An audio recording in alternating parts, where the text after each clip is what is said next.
Bad Blood. Robert and Susan looked at each other across the table. The young couple were happy. The food was delicious, the light from the candles was soft, and the music was perfect. Robert looked at Susan's beautiful smile. All the pain of his last breakup disappeared. All his doubts and fears about love had gone.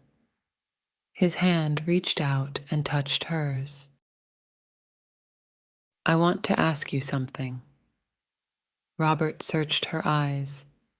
Could she guess what was coming? Her smile made him feel brave. She held his hand.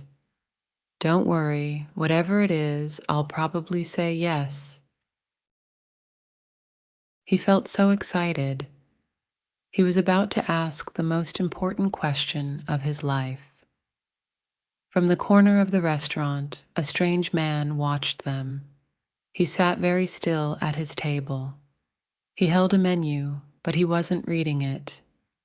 Instead, his cold eyes looked only at the young couple. Back at their table, Robert suddenly felt nervous. "Excuse me," he said to Susan. He pushed his chair back and went to the toilet. As he looked in the mirror, he told himself, "Come on, Robert, come on. You can do this, mate. She's crazy about you." Feeling ready, he went out of the toilet. He almost walked into the extremely tall man who was waiting by the door. The man's eyes were a cold, bright blue. His face was pale, with a sharp, pointed nose and thin, pale lips. "Oh, sorry," said Robert. "Which one?" the man hissed. He spoke with a strong and strange accent. Robert had never heard that accent before. For a moment, Robert was confused. Then he realized what the other man meant. "Oh, this one," said Robert helpfully. "This is the men's toilet." Robert went back into the restaurant. He reached for the ring in a box in his pocket. It was time to ask her.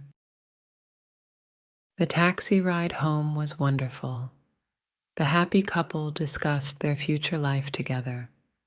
They shared their sweet feelings about each other. "The night I asked you to marry me," said Robert. "The night I said yes," replied Susan.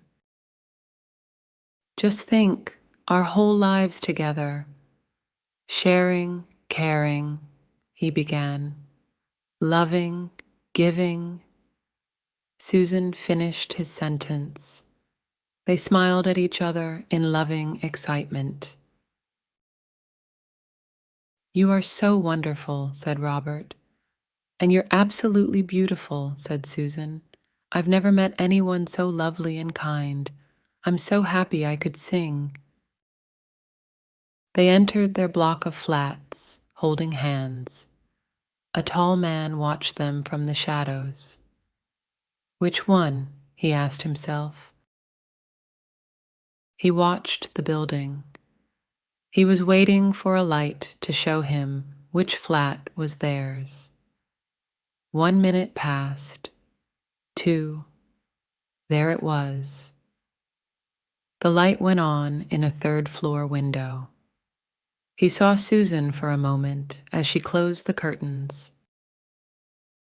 How many times had he stood on a corner like this? How many victims had he watched? Many corners, many victims. His pale lips formed a thin smile. He moved out of the shadows to the door and pressed the buttons for every flat. The vampire was always pleased when people lived in flats. Sooner or later, someone always lets you in. Silly humans. They thought you were someone's pizza delivery. It was a kind of invitation, and that was all he needed to enter a home. He climbed the stairs to the third floor and walked down the hall. He didn't make a sound. He could hear the young couple laughing and talking. He put his ear against the door. He could hear what they were saying, and he was happy. Young love made the sweetest blood. It was so full of life and energy. "I feel like I'm in a film," she said. "More like a dream," he replied. "Yes, a dream. How lucky we are." "Guess who I'll be dreaming about tonight," he said. "Who? Who?" "Her hair smells of roses. She's like an angel." Their dream was about to become a nightmare, the listening vampire thought. Suddenly, he opened the door and stood there, showing his sharp teeth. The couple screamed and then held each other in terrified silence. The vampire could smell and taste their fear. This was how he liked it. Fear also made the blood sweeter. "There's my wallet. On the table there. Take it," said Robert. "Take anything you want." "I will take anything I want," the vampire replied. "Fine, fine. We won't stop you, I promise," Robert cried. "You won't stop me, I promise," replied the vampire. The light shone on the sharp teeth. A terrible thought came to Robert and Susan at the same time. "Look at his teeth! Is he a vampire?" "Which one?" the vampire hissed. "It can be only one." The couple's eyes were big and afraid, their mouths open in horror. They held each other's hands, and their stomachs filled with fear. "Already tonight," continued the vampire, "I have drunk from 3.